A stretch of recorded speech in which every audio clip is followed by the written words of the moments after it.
আসসালামু আলাইকুম। এই ভিডিওতে আমরা শীট 2 এর যে কিউ নাম্বার প্রবলেম ডিজিটস এটি কিভাবে সলভ করতে হবে দেখব।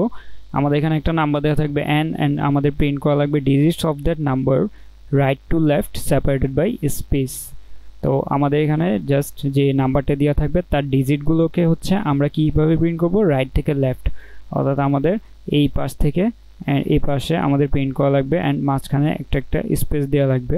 তো আমাদের টেস্ট কেসগুলোতে দেখতে পাবে হচ্ছে 939 এর জন্য আমরা প্রিন্ট করেছি 9, দেন হচ্ছে আমরা একটা স্পেস, দেন আমরা 3। তো সেমভাবে 1 2 3 4 5 6 এর জন্য 6 5 4 3 2 1 জাস্ট স্পেস দিয়ে প্রিন্ট করা লাগবে। অ্যান্ড এটা হচ্ছে আমাদেরকে খেয়াল রাখা লাগবে যে যখনই হচ্ছে আমাদের 1 2 0 0 দেওয়া থাকবে তখন আমাদের শুরুতে দুইটা 0 দিতে হবে, দেন হচ্ছে 2 1 দিতে হবে। তো এটা হচ্ছে সলভ করার জন্য আমরা কি করতে পারি, সলভ করার জন্য আমরা হচ্ছে যে নাম্বারটা দেওয়া থাকবে ওই নাম্বারটার জন্য আমরা কি করব, মড করে করে আমরা প্রিন্ট করতে পারি।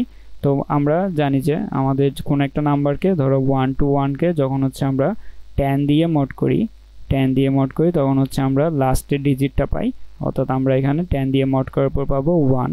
দেন আমরা যদি এই 1 to 1 কে 10 দিয়ে ডিভাইড করে দিই আমরা ইন্টিজারে পাবো হচ্ছে কত 1 2। তো 1 2 পাবো, দেন হচ্ছে আমরা 1 2 কে যদি আবার মড করি 10 দিয়ে, দেন আমরা কত পাবো, আমরা হচ্ছে এই 1 2 1 যেটি ছিল তার সেকেন্ড ভ্যালু অর্থাৎ সেকেন্ড ডিজিটটাও পেয়ে যাব। এভাবে হচ্ছে আমরা ডিজিটগুলোকে অ্যাক্সেস করতে পারি।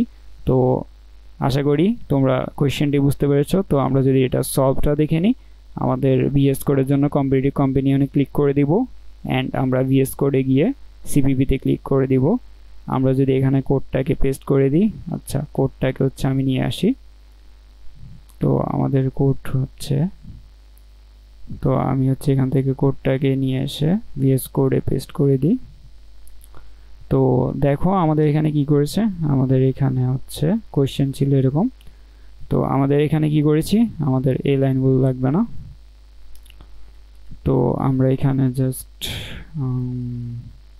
সি প্লাস প্লাস ওকে। তো আমরা এখানে একটা টি অর্থাৎ টেস্ট কেস আমাদের 4 দেওয়া থাকবে, 4 এর জন্য আমাদের 4টা টেস্ট কেস দিবে। তো আমরা জাস্ট টেস্ট কেসের জন্য ইনপুট নিলাম। এটা হচ্ছে তোমরা স্ক্যানএফেও নিতে পারো, এটা হচ্ছে সি প্লাস প্লাসে দেখানো হয়েছে তাই। তো এটা হচ্ছে স্ক্যানএফে নিবা টিটা। দেন হচ্ছে আমাদের ইন্টিজার আই ইকুয়াল 1 থেকে লেস দেন টি অর্থাৎ টেস্ট কেস পর্যন্ত আমরা লুপ চালাচ্ছি। দেন হচ্ছে আমাদের এন আমরা ইনপুট নিব, এটা স্ক্যানএফ দিয়ে নিতে পারবা। তো 1 to 1 যেটি রয়েছে এই 1 to 1 যখনই হচ্ছে n 0 দিবে, আমাদের যখন 0 দিবে তখন হচ্ছে আমরা জাস্ট 0টা প্রিন্ট করে দিব। দেন হচ্ছে আমাদের যদি 0 না দেয় তখন কি করব, তখন হচ্ছে আমরা ধরো এখানে আমাদেরকে एग्जांपल হিসেবে ধরতে পারি 1 to 1। তো n হচ্ছে আমাদের এখন 1 to 1 দেন হচ্ছে আমরা r এর মধ্যে কি রাখছি, r এর মধ্যে হচ্ছে n mod 10। তাহলে n mod 10 গুলো আমি বলেছি আমাদের লাস্ট ডিজিটটা থাকবে আমাদের হাতে।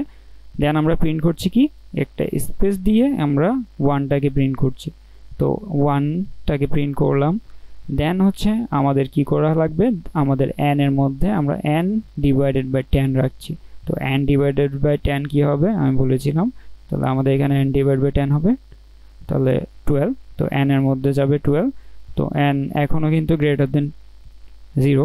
দেন লুপটা আবার চলবে, আবার চলার পরে আমাদের এখানে কি আসবে, আমাদের এখানে n হয়ে গেল এখন 1 2, আমাদের এখানে n mod 10 হয়ে যাবে কত, n mod 10 হয়ে যাবে 2। তো আমাদের এখানে 1টা হয়ে যাবে হচ্ছে এখন 2। দেন আমাদের প্রিন্ট হবে একটা স্পেস, তাহলে 1 এর পর একটা স্পেস, দেন হচ্ছে 2 প্রিন্ট হবে।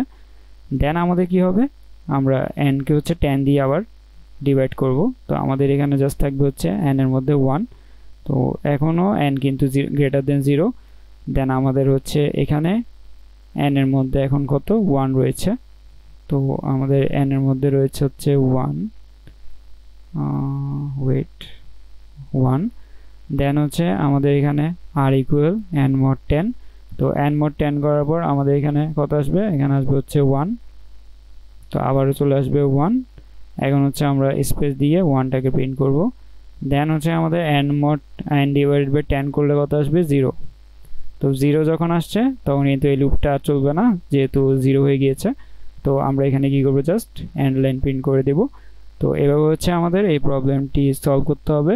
তো আমি যদি টেস্ট কেসগুলোকে রান করে দেখি, আমাদের সব টেস্ট কেস আমাদের কিন্তু এখানে সেম টু সেম চলে এসেছে। তো এভাবে হচ্ছে আমাদের প্রবলেমটাকে সলভ করা লাগবে। আশা করি তোমরা কিউ নাম্বার প্রবলেমটি এভাবে সলভ করতে পারবে।